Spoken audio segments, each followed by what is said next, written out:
One of the things I do toward the end of each year is I seek to remove the bottom 70% of everything in my business. That means the bottom 70% of the offers that are not really selling well, the kind of people we're reaching out to, the systems that are costing the most to keep running but not really yielding a big result. Then I consume a load of information and data around scaling the top 30% of things. And for this offer I'm putting together in 2025, for those that don't know, we are well into a new age of leveraging machines and systems to solve business problems. And last week I was looking over our data for 5 years in the past when we were at 5 to 15K per month in the business coaching niche, operating everything myself manually. And I just want to share with you that the data taught me that we were like trapped at this low revenue ceiling, trying dozens of different things to scale. You may resonate if you're at that threshold now, but the two key levers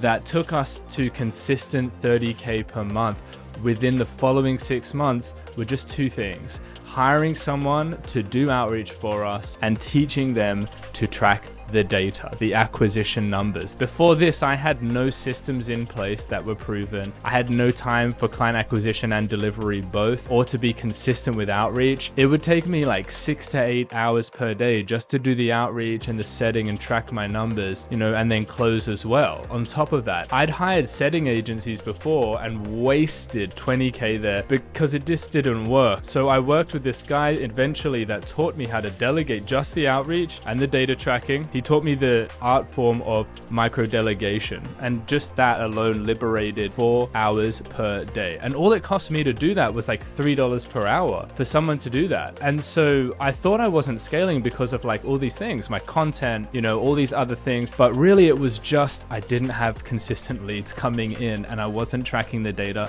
so I didn't know why things weren't working. Like within 6 months, we doubled our revenue, so my hourly rate went up from $30 to $400 per hour for my worth of my time. The $3 per hour work, like it really needs to be done, but also really needs to be done that someone that is not you. That's why I'm putting this offer together, because it's so insane to me that us online service providers and founders still think that we can keep doing what was working 5 to 8 years ago to start and scale our business, try like to see if we can get some clients in to get to 10K per month, and that we're still safe trying to do that. Still thinking we can just keep reaching out to Facebook groups, messaging everyone, being an organic marketer, content creator, and that we're just going to get clients consistently or in general that way. If you're not paying attention to the way online business is shifting, one day you're gonna like open your computer and the 2K, the 5K, the 20K you have made from your current methods is going to just go from being harder and harder to just completely ceasing to work. That's why in my shoes, like every day I'm waking up trying to master how to fully systemize. How do I fully systemize this thing? Studying how do I fully automate step by step what is working right now. I mean, I don't know what you guys know of what we do, but like books such as Good to Great say companies that go broke forget to innovate and don't know their numbers, so they make these random changes, and it's like hitting your head against a brick wall. Systems and delegation is not some blessing reserved for when you hit 6 figures, 8 figures in business. Systems and innovation is how you get there. So many successful business owners forget this, and it takes them 3 to 10 years to get even to 6 or 7 figures, and by the time you get there, what you did to begin to get clients already doesn't work. Your job as a founder is to discover the risks, the new systems that work the best, that if you didn't know them would be used by others to take your market share from you. And it's not about doing this trial and error to make some money and then putting systems in place for client acquisition. At this stage, it's about getting proven up-to-date systems in the competitive market so you can make money. That's the right order and sequence. It's about making sure that even on a bad month, you've still got something to eat.